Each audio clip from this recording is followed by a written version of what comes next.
What would you say this morning to Manchester City fans who are listening to you? What would you say to them to dissuade them of the fact that this can only be good for their club? Because there's no reason to dissuade them. It can only be good for their club.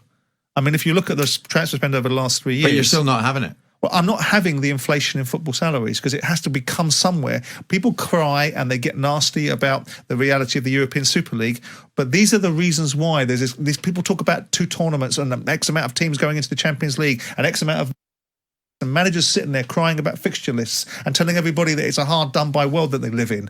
And the reasons why is because this constant need to keep feeding this ridiculous express of finances to keep on raising the bar on player salaries. And ostensibly, it is done by the clubs that have a kind of ownership model. And let's be fair to Man City. Over the last 3 seasons, their net spend has been no different to Tottenham's, no different to Manchester, no different to Chelsea's. They've spent net 200 million quid. So this argument that we constantly make about they're a cash cow for spending money, they don't. They balance their books a little bit better than they have done previously.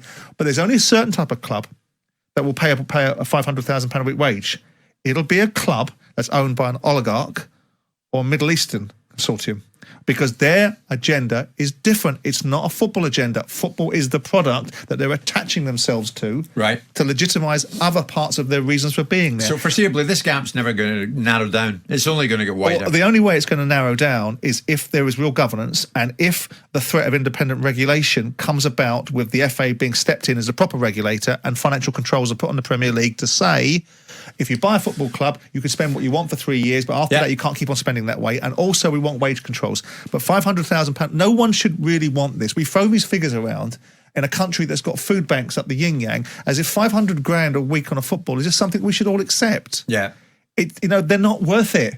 He's not worth £500,000 a week. And these players that are getting paid this kind of money aren't worth it. Back in the day, when people were making lots and lots of money, do you know what the key component was? You had to be really, really, really good. And it seems to me now in football that you can be quite average and become a multi-millionaire. And it's not bitterness, it's not resentment. I've had my time, I made a lot of money. And I was really good at what I did, and I wasn't so good at other things. That's why I cost myself a lot of money. In this world of football, it just seems to me sometimes, and not in the case of Erling Haaland, because he isn't mediocre, but the raft beneath him, what that 500 grand salary does, right, this is what a 500 grand salary does. It makes a 200 grand salary look like it's an average pay. So someone that's average in the Premier League gets paid £10 million a year. And you've got to sit back and pause for a second and go, are these players going to kick with 1 foot?